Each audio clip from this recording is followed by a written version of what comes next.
So how do we prioritize?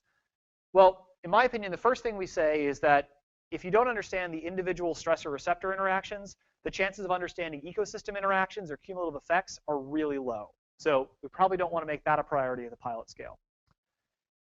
Energy removal, which is something that we really are concerned about with at the large scale for both wave and tidal. That's basically, the device intercepts a certain amount of energy and converts it to electricity, so it's not continuing on to its original destination. That can affect sediment transport at shoreline. It can affect estuarine dynamics. Mitsuhiro's done some very nice work explaining exactly how that can happen. But at the pilot scale, those changes are immeasurably small. They're like, pitching the rock into the water of Puget Sound and trying to really tie back some sort of ecosystem change that rock you through. So that's probably not something to study right now.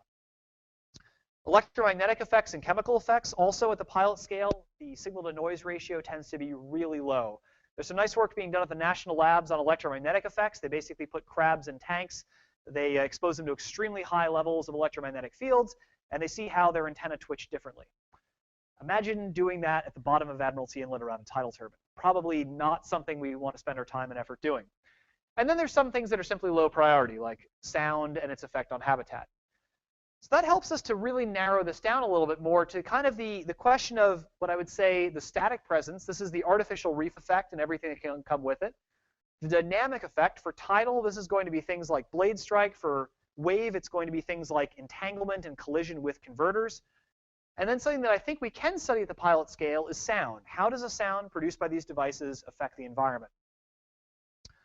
Okay, before we get to the actual studies, let's do a quick digression. Is this something we should be studying, or should we be trying to mitigate effects already? And so ask the question, monitor changes or mitigate risks? The lesson from Strangford Lock, which sounds like a